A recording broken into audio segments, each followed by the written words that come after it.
প্রিয় শিক্ষার্থীবৃন্দ, আমি সুজিত কুমার বড়াই, লেকচারার মহিলা ডিগ্রি কলেজ, মহিলারা গণিত বিষয়। সকলকে শুভেচ্ছা জানাচ্ছি আমার টিউটোরিয়াল চ্যানেল ইংলিশ গ্রামারে। আমি ইউটিউবের এই ইংলিশ গ্রামার শেখার চ্যানেলটিতে আমি বিভিন্ন শিক্ষণীয় ভিডিও আপলোড করে থাকি। আমি সাধারণত ইংলিশ গ্রামারের যে বিভিন্ন টার্ম এবং চ্যাপ্টার আছে সে সম্পর্কে আমি আলোচনা করে থাকি, বিশেষ করে narration, verb, translation tense, article ইত্যাদি সম্পর্কে। আমি বিগত পর্বে ন্যারেশনের যে মৌলিক আলোচনা, বিশেষ করে অ্যাসার্টিভ সেন্টেন্সের ডাইরেক্ট ইন্টারেক্ট কীভাবে, ইন্টারগ্রেটিভ সেন্টেন্সের ডাইরেক্ট থেকে ইন্টারেক্ট কীভাবে সে সম্পর্কে আলোচনা করেছি। কিন্তু জেএসসি, এসএসসি এবং এসএসসি লেভেলে আসলে প্যাসেজ ন্যারেশন আসে। তো ছাত্রছাত্রীর কথা চিন্তা করে আমি প্যাসেজ ন্যারেশন সম্পর্কে আলোচনা করছি, অর্থাৎ প্যাসেজ ন্যারেশনের মৌলিক রুলগুলো সম্পর্কে আলোচনা করব। তো এই টিউটোরিয়ালটা শিখলে ছেলেমেয়েরা আশা করি প্যাসেজ ন্যারেশন ভালোভাবে করতে পারবে এবং পরীক্ষায় 10 মার্ক বা 5 মার্কসের অ্যান্সার সে শুদ্ধভাবে লিখতে পারবে এবং ভালো মার্কস পেতে এটি সহায়তা করবে। তো শুরু করা যাক। প্যাসেজ ন্যারেশনের মৌলিক রুল, যেগুলো শিখলে পরে প্যাসেজ ন্যারেশন করা খুব সহজ হয়ে থাকে, আমি পর্যায়ক্রমে সেটা আলোচনা করব। আমি প্যাসেজ ন্যারেশনের রুলটাকে দুইটি পর্বে ভাগ করেছি। প্রথম পর্বে পার্ট 1-এ আমি 1 হইতে 5 রুল শিখিয়েছি এবং দ্বিতীয় পর্বে আমি 6 হইতে 10 রুল শিখিয়েছি। এগুলি শিখলে অবশ্যই সে প্যাসেজ ন্যারেশন পারবে। তো আমাদের আলোচ্য বিষয় হলো basic rules of passage narration. তো শুরু করা যাক।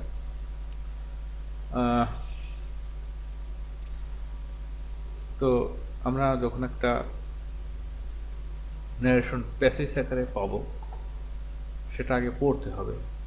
যেমন এটি যদি দিয়ে থাকে পরীক্ষায়, Rina said, how are you?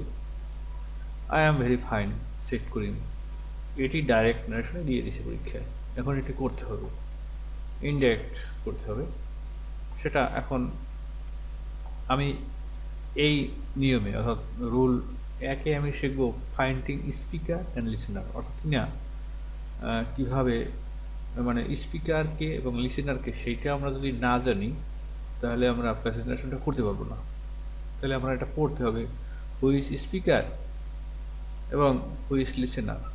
As for example, যেমন Rina said, how are you? Rina বললো তুমি কেমন আছো। এখানে speaker Rina. I am very fine, said Karim. Karim বলছে আমি ভালো আছি। এখানে লিসেনার হলো করিম। তাহলে আমরা স্পিকার এবং লিসেনার চিনলাম। এরকম করে বুঝতে হবে, প্রেজেন্টেশন করে বুঝতে হবে কে বলছে এবং কে শুনছে। তো আমরা এটা যদি বুঝতে পারি তাহলে আমাদের করা খুব সহজ হবে। সেক্ষেত্রে তাহলে কি হলো আমাদের, রিনা আক্সড করিম।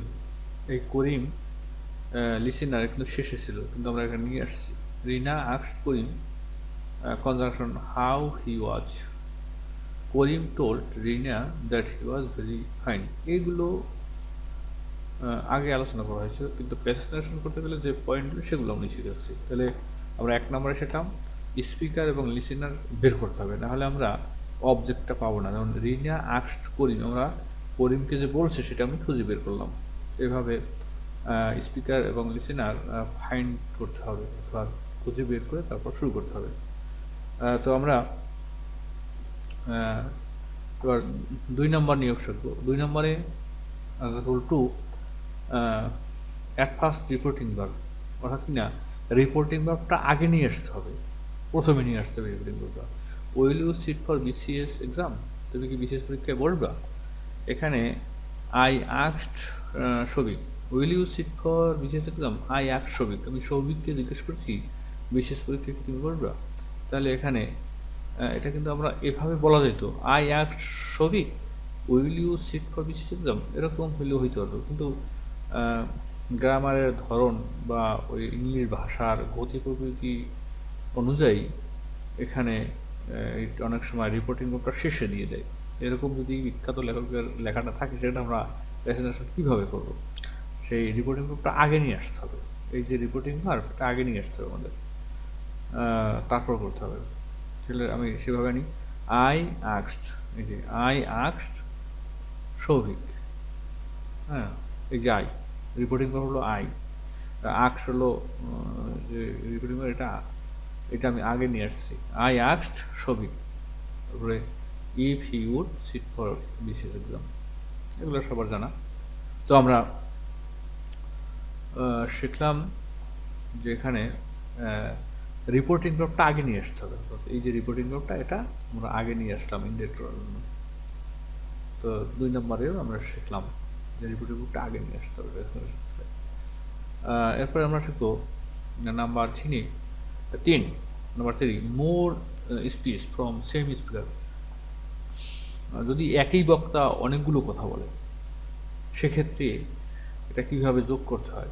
মোর স্পিচ ফ্রম সেম স্পিকার, এইগুলি কিছু না, শুধু একটা সংকেত, নিয়ম, যে অনেকগুলো নিয়ম আছে তার ভিতর 3 নম্বর নিয়ম, মোর স্পিচ ফ্রম সেম। একই বক্তা যদি অনেক বক্তব্য থাকে, মানে সেন্টেন্স থাকে, যেমন আই সেড টু সবিক, আমি সবিককে বললাম you should not play so games, তোমার বেশি গেম খেলা ঠিক না। ইউ মাস্ট রিড নাও, তোমাকে এখন পড়া উচিত। It is time for reading, এখন পড়ার সময়। এই যে আমি 3টে কথা বললাম, এই বক্তা একজন এবং লিসেনারও একজন। আই হলো স্পিকার, সবিক হলো লিসেনার। তাহলে আমি অনেকগুলো কথা বলছি, এটা প্রেজেন্টেশনে কীভাবে যোগ করবো আমরা? তাহলে এটা যোগ করতে হবে কীভাবে যোগ করবো? আমরা যোগ করতে পারি added, also added, আক্সড, also আক্সড, shed, also shed, এরকম যে ধরন অনুযায়ী আমরা এটা চেঞ্জ করবো। অ্যাডেড দিলাম প্রথম সেন্টেন্সে, পরের সেন্টেন্সে দিলাম অলসো অ্যাডেড। তাহলে আই সেড টু সবিক, তাহলে I told Sabik that he should not play so games. পরের বাক্যটা আমি কীভাবে যোগ করছি? আই অ্যাডেড দ্যাট, এই যে এই বাক্যটা আমি যোগ করছি, I added that he had to, must হয়ে গেছে had to, he had to read now, now হয়ে যাবে then, he had to read then. এরপরে আরেকটা বাক্য আমি যোগ করছি কীভাবে? I also added that it was time for reading. আমরা সেকেন্ড সেন্টেন্সটাকে অ্যাডেড দিয়ে যোগ করলাম, দ্বিতীয় সেন্টেন্সটা আমি অলসো অ্যাডেড দিয়ে এটা প্রেজেন্টেশনে যোগ করে দিলাম। তো এইরকম একই বক্তা যদি অনেক কথা বলে সেভাবে সেখানে এইভাবে যোগ করে দিতে হবে। প্রশ্ন যদি গেলে আক্সড, কথা বলছে এই কারণে অ্যাডেড, আমরা এখানে অলসো টোল্ড দিতে পারতাম, অলসো সেড দিতে পারতাম। তো এইভাবে আমরা একাধিক বক্তব্য এভাবে যোগ করে দেবো। এরপরে আমরা আসি আমাদের রুল 4-এ। তো আমরা 4 নম্বরে শিখব যদি বাক্যে ইয়েস থাকে সেটা কিভাবে চেঞ্জ হয় সেটা। কারণ Forkan said to me did you take your class, তুমি ক্লাস নিয়েছো? আই সেড ইয়েস, আমি বললাম হ্যাঁ। এই যে আমি উত্তর দিলাম হ্যাঁর মাধ্যমে, এটা কিভাবে পরিবর্তন হয় আর ইনডাইরেক্ট স্পেসে সেটা আমাদের শিখতে হবে। হ্যাঁ, নো থাকলে কীভাবে চেঞ্জ করতে সেটা আমাদের শিখতে হবে। এটা একটা ধরন, প্রেজেন্টেশনের ক্ষেত্রে এগুলো শেখা দরকার, ক্লিয়ার কাট শেখা দরকার। ফোরকান তাহলে কী হবে? ফোরকান আক্সড মি, ফোরকান আক্সড মি ইফ, ইফ তো আসে, if I to my class. এখন ইয়েসটা কীভাবে চেঞ্জ করছি? I replied in the affirmative. Yes থাকলে রিপ্লাইড ইন দ্য অ্যাফার্মেটিভ হয়। তাহলে এরকম ইয়েস থাকলে পরে আমরা সেখানে I replied in the affirmative, set হয়ে গেল রিপ্লাইড, আর ইয়েস হলো ইন দ্য অ্যাফার্মেটিভ। ইয়েস হয়েছিল তাহলে আমরা তো শিখলাম ইয়েস থাকলে ইন দ্য অ্যাফার্মেটিভ করে চেঞ্জ করতে হবে। তো আমরা এই ফার্স্ট পার্টের সর্বশেষ নিয়ম আমরা শিখব।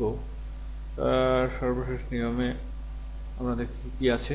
সর্বশেষ নিয়মে নো থাকলে কীভাবে চেঞ্জ করতে হবে? নো চেঞ্জিং, বাক্যে রিপোর্টেড স্পেসের মধ্যে যদি নো থাকে তাহলে কীভাবে পরিবর্তন? আমরা সবাই জানি did you take your class, এটা রিপোর্টেড স্পেস, নো এটা রিপোর্টেড স্পেস। এরকম রিপোর্টেড স্পেসের মধ্যে যদি নো থাকে সেটা কীভাবে পাল্টাবো আমরা? তাহলে Forkan asked me if I took my class, I replied in the negative. তাহলে নো হইল কি? In the negative. আর রিপ্লাইড আসলে কীভাবে? সেটির পরিবর্তে। তাহলে ইয়েস থাকলে রিপ্লাইড ইন দ্য অ্যাফার্মেটিভ এবং নো থাকলে রিপ্লাইড ইন দ্য নেগেটিভ। এভাবে আমরা প্যাসেজ নারেশনের ক্ষেত্রে ডাইরেক্ট থেকে ইনডাইরেক্টলি আমরা করব। তাহলে আমরা কতগুলো নিয়ম শিখলাম। আমরা 1 নম্বরে শিখলাম যে স্পিকার এবং লিসেনার খুঁজে বের করতে হবে। আমরা 2 নম্বরে শিখলাম রিপোর্টিং ভার্ব কোথায় আছে সেটা আগে নিয়ে আসতে হবে, প্রথমে নিয়ে আসতে হবে রিপোর্টিং ভার্বটা। আমরা এরপরে 3 নম্বরে শিখলাম যে যদি একই বক্তা অনেকগুলো কথা বলে তাহলে সেটা কীভাবে সমন্বয় করে একটার পর একটা আমরা সাজাবো সেটা আমরা শিখলাম। আমরা সর্বশেষ শিখলাম যে ইয়েস থাকলে আমরা 4 নম্বরে শিখলাম ইয়েস থাকলে কীভাবে এটা পরিবর্তন করতে হয়। আবার আমরা সর্বশেষে 5 নম্বরে শিখলাম নো থাকলে এটা কীভাবে পরিবর্তন করতে হয়। তো শিক্ষার্থীবৃন্দ, আমরা এই প্যাসেজ নারেশনের মৌলিক কতগুলো নিয়ম শিখেছি। এগুলো শেখার মাধ্যমে আমরা প্যাসেজ নারেশন ভালোভাবে করতে পারবো এবং বারবার চর্চার মাধ্যমে এগুলো আয়ত্তে আনবো। আমরা পরবর্তী টিউটোরিয়ালে অর্থাৎ সেকেন্ড পার্টে আমরা শিখবো আরও কিছু নিয়ম যেগুলো প্যাসেজ নারেশনে জানলে পরে ভালো মার্কস পেতে সহায়তা করে এবং জিএসসি, এসএসসি, এসএসসি লেভেলে একজন ছাত্র বা ছাত্রী ভালো মার্কস পেতে পারে। তো শিক্ষার্থীবৃন্দরা, আমি এরকম গ্রামারের ব্যাপারে বা ধারাবাহিকভাবে গ্রামারের বিভিন্ন গুরুত্বপূর্ণ বিষয় নিয়ে আলোচনা করে থাকি, যেটা এসএসসি, এইচএসসি এবং জেএসসি পর্যায়ের ছাত্রদের কিছুটা হলে উপকারে আসে। তো আপনি যদি কোনো উপকার পেয়ে থাকেন বা এটা শুনে ভালো লাগে বা সামান্যতম শিখে থাকেন, অবশ্যই আমার চ্যানেলটাকে সাবস্ক্রাইব করবেন এবং কমেন্ট এবং শেয়ার, লাইক করবেন। ওকে, সকলকে ধন্যবাদ জানাই এবং আগামী পর্ব অর্থাৎ দ্বিতীয় পর্ব শোনার আমন্ত্রণ জানিয়ে আমি এখানে শেষ করছি। সকলকে ধন্যবাদ।